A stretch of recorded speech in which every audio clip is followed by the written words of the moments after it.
পাওয়া যাচ্ছে না মানে? দেখো ওর কোনো বান্ধবী বাড়ি গেছে কিনা। তোমাকে তাড়াতাড়ি বাড়ি আসতে বললাম, তাড়াতাড়ি বাড়ি এসো। ঠিক আছে রাখো, আমি আসছি। কি ব্যাপার গুরু, কি হয়েছে নাকি?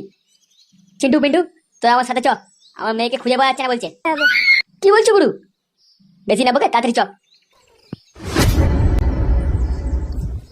এই তো ওরা সব চলে গেছে, আমি মানে মানে কেটে পড়ি। কি করে? ওরে শালারে, আমার মাথাটা পুরো ভেঙে দিয়েছে গো। তোমরা আমাকে এখানে ধরে এনে খুব বড় অন্যায় করেছো। হ্যাঁ অন্যায় করেছি। আর তোর বাপ যে অন্যায় করেছে সেটা তুই জানিস? কেন? আমার বাবা কি অন্যায় করেছে? বল রে, ওর বাপ কি করেছে? তোর বাপ যে অন্যায় করেছে, তোমার সাথে যদি ওই অন্যায়গুলো আমি করি না, সহ্য করতে পারবে না। কেন, কি করেছে আমার বাবা? তোর বাপ সুন্দরী বউ মেয়ে দেখলেই ওর উপর ঝাঁপিয়ে পড়ে যায়। তোর বাপ আমার প্রেমিকাকে 3-4 বছর ধরে ব্যবহার করে গেছে। তোর বাপ অনেক ছেলে বউয়ের সাথে রাসলীলা করে বেরিয়েছে। আর এই ছেলে বাবাকে কেড়ে নিয়ে গেছে। এই একটা বৌদি পটি ছিল, সেই বৌদিটাকেও এর হাত থেকে কেড়ে নিয়েছে। হ্যাঁ ও ঠিকই বলছে, আমাদের জীবন হারাম করে দিয়েছে। কিছুদিন আগে আমাদের গ্রামে একটা দোকান খুলেছিলাম, চপের দোকানটা দেখেছিস তুই রাস্তার ধারে ওটা?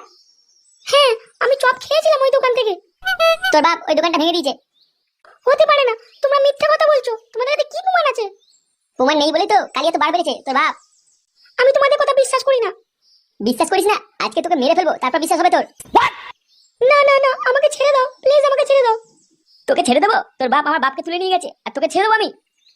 তোমরা কি সব বলছো? ও যা বলছে সত্যি বলছে, তোর বাপ ওর বাপকে তুলে নিয়ে গেছে। আমি কেন বিশ্বাস করবো তোমাদের কথা? শোন, তোর বাপকে ফোনটা লাগা, আর আমার বাবাকে ছেড়ে দিতে বল, নাহলে তোকে এখানেই মেরে ফেলবো। ঠিক আছে, আমার হাতটা তো খুলে দাও, তারপর আমি ফোন করছি। ফুটো দে, হাতটা খুলে দে।